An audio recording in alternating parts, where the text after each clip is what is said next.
प्यारे बच्चों नमस्कार। श्री राम ऑनलाइन क्लासेस में आपका स्वागत है। मैं बात कर रहा हूँ आपसे राजेंद्र कुमार। हम बात कर रहे हैं 11th क्लास की हिस्ट्री के दूसरे चैप्टर के बारे में। इससे पीछे वाले वीडियो में हमने शहरों के महत्व के बारे में और शहरों में माल की आवाजाही के बारे में पढ़ा। आज अपने बात कर रहे हैं कि लेखन कला का विकास कैसे हुआ। तो यहाँ हम बात करते हैं, सभी समाजों के पास अपनी एक भाषा होती थी। सभी समाज, जैसे आज भी अपने बात करते हैं। आज हमारे भारत में, राजस्थान में अपने बात करते हैं तो कई प्रकार के समाज रहते हैं। हम आपके गांव में भी हमें बहुत सारे समाज देखने को मिलते हैं। अलग अलग जातियों के लोग, अलग अलग समाज के लोग, मतलब वो अलग अलग बोलियां, अलग अलग भाषा बोलते हैं। तो ऐसा ही यहाँ बताया गया है कि सभी समाजों के पास अपनी एक भाषा होती है, अपनी एक बोली होती है, जिसमें उच्चरित ध्वनियाँ अपना अर्थ प्रकट करती है। जिस भी भाषा में, जिस किसी बोली में अपने बोलते हैं तो जो हमारे मुंह से निकलने वाली ध्वनियाँ हैं उनका एक अलग ही अर्थ निकलता है, जो शायद हमारे समाज का जो सामने वाला है वो शायद हमारी ध्वनियों को समझ सकता है और वो हमारे हाव भाव, हमारी बात को समझ आता है। इसे मौखिक या शाब्दिक भावाभिव्यक्ति भी कहते हैं। इसे मौखिक या शाब्दिक, मौखिक तो मतलब हमें याद करके नहीं बोलना पड़ता, जो हमारे मन में आया वो ध्वनि हमारे मुंह से निकलेगी।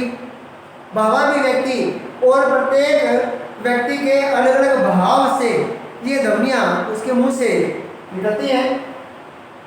लिखना मौखिक भावाभिव्यक्ति से उतना अलग नहीं है जितना हम अक्सर समझ बैठते हैं। लिखना, अब हम बात करते हैं कि लिखना उतना ज़्यादा अलग नहीं है, लिखना उतना अलग नहीं है जितनी कि मनुष्य की भाव अभिव्यक्ति होती है। मनुष्य के भाव होते हैं तो लिखना उतना ज़्यादा मुश्किल नहीं होता। उसके भाव के अनुसार भी बातों को लिखा जा सकता है।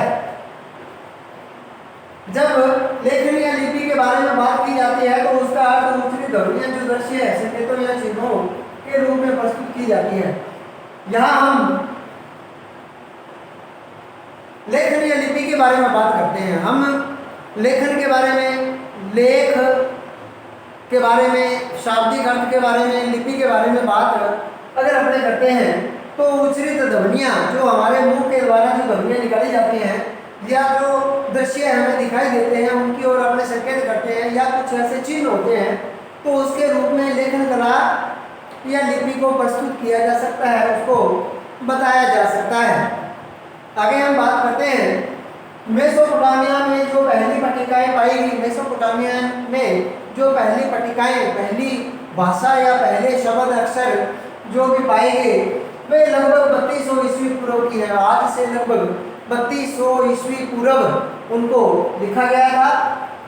उनमें चित्र, अब यहाँ आपको कुछ ये चित्र दिखाई देंगे। ये चित्र शायद ये उनकी भाषा थी, इसी भाषा में वो लिखा करते थे। ये उनके चित्र हुआ करते, ये बैल का चित्र है, ये जैसे घर है, अनाज है, मछली का चित्र है, ये उनकी संख्याएं हैं, ये नीचे नाव दी गई है। तो शायद ये इन्हीं संकेतों का प्रयोग किया करते थे।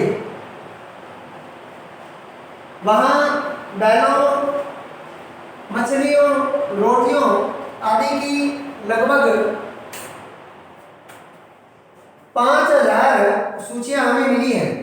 लगभग मनुष्य के द्वारा बनाई गई बैलों की आकृतियां, मछलियों की, रोटियों की लगभग 5000 सूचियां इतिहासकारों को प्राप्त हुई है, जो वहां के दक्षिणी शहर उन्मुख के मंदिरों में आने वाली और वहां से बाहर जाने वाली चीजों की होगी। यानी वहां दक्षिण में जो शहर स्थित था, वहां मंदिर था, तो शायद वो सूचियां मंदिर में आने वाले और वहां से बाहर जाने वाली कुछ ऐसी चीजें रही होंगी जिनकी वो सूचियां बनाई गई थी।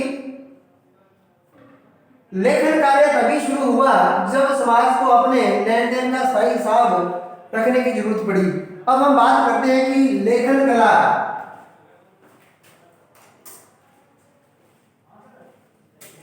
लेखन कला की आज हम भी बात करते हैं। जैसे हमें भी लिखने की जरूरत कब पड़ती है, जब हमें किसी चीज का हिसाब रखना पड़ता है या किसी चीज को सालों साल याद रखना हमें पड़ता है, तो शायद हमें लेखन कला की लिखने की जरूरत हमें पड़ती है। ऐसा ही उनको हुआ होगा, उनको अपने लेन देन का हिसाब रखना पड़ा होगा, इसीलिए उन्होंने ये लेखन कला का विकास किया।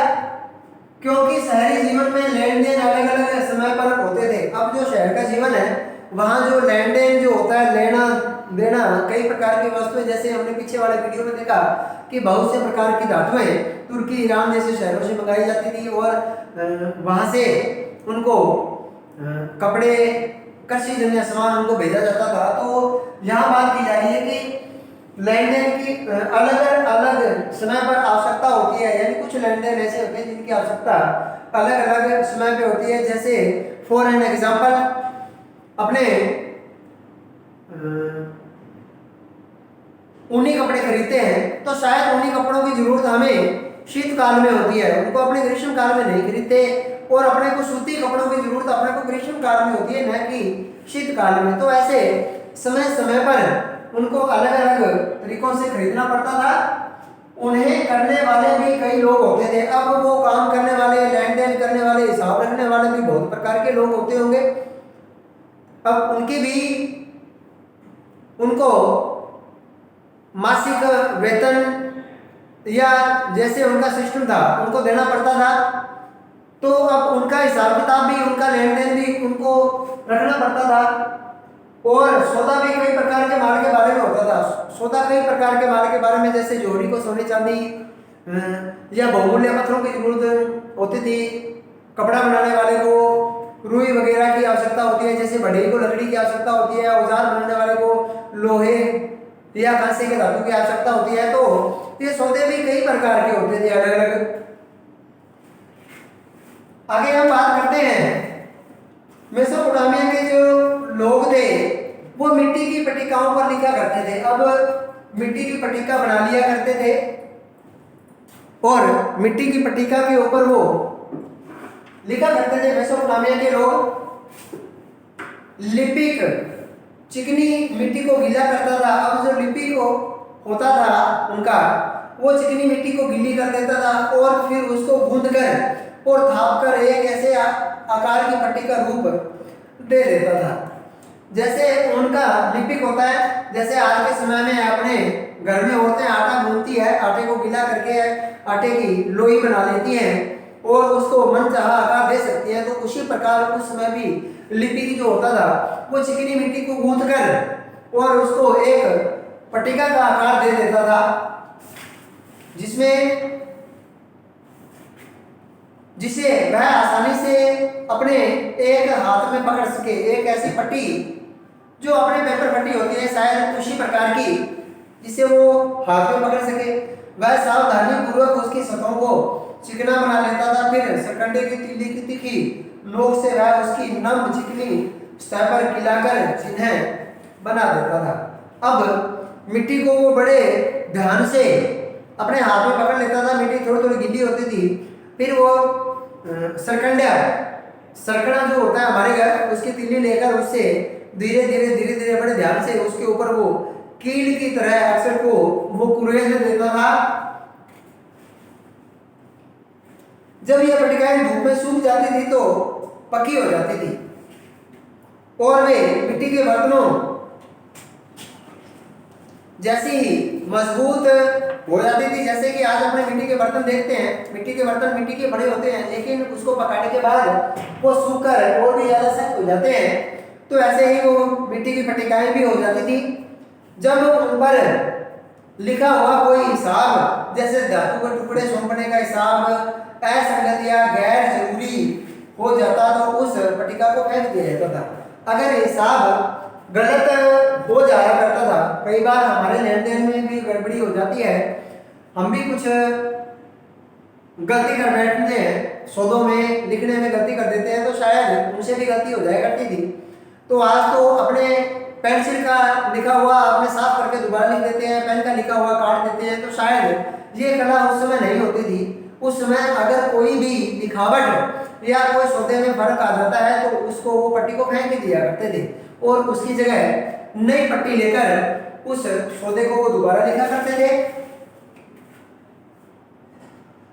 ऐसी पट्टी जब एक बार धूप में सूख जाती थी तो उस पर कोई नया चीनी अक्षर नहीं लिखा जा सकता, क्योंकि मिट्टी सूख जाती थी। इस प्रकार प्रत्येक सौदे के लिए चाहे वह कितना छोटा हो, एक अलग पट्टिका की जरूरत होती थी। यानी कुछ भी लिखना हो उसके लिए एक अलग ही पट्टी की जरूरत उन्हें पड़ती थी हर बार। इसीलिए मेसोपोटामिया के खुदाई स्थलों पर सैकड़ों पट्टिकाएं मिली हैं और इस पर स्रोत सभ्यता के कारण ही आज हम मेसोपोटामिया के बारे में इतना कुछ जानते हैं। शायद उन्हीं मिट्टी की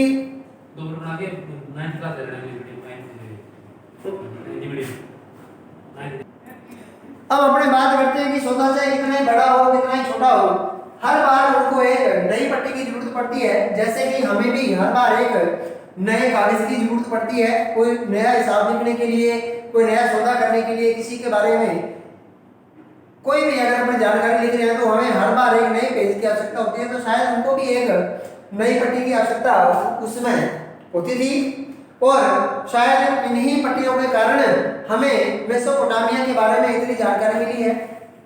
लगभग 2600 ईस्वी के आसपास वर्ण किलाकार हो गए और भाषा जो थी वो अपने पहले वीडियो में अपने देख चुके हैं कि भाषा सुमेरियन हो गई। वहां सुमेरियन आके सुमेर के लोग आकर के बस गए थे, इसीलिए वहां की भाषा सुमेरियन हो गई थी।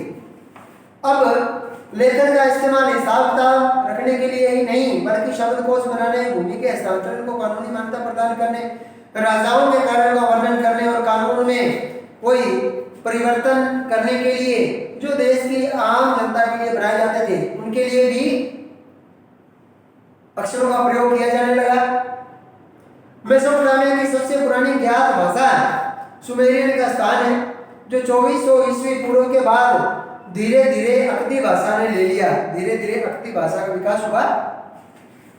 अकदी भाषा में किलाकार लेखन का रिवाज ईस्वी सन की पहली शताब्दी तक अर्थात 2000 से अधिक वर्षों तक वो चलता रहा और बाद में नई भाषाओं का विकास होने के बाद वो हमेशा के लिए लुप्त हो गया, जो शायद आज हमारा इतिहास बन के रह गया है। आशा करता हूँ आज की जानकारी आपको अच्छी लगी होगी, आज का वीडियो आपको पसंद आया होगा। वीडियो को अधिक से अधिक शेयर करें, ज़्यादा से ज़्यादा इसको लाइक करें और वीडियो को पूरा देखें, अपने मित्रों को देखने के लिए कहें। आज के लिए इतना ही, कल अपने दोबारा मिलेंगे। जय हिंद।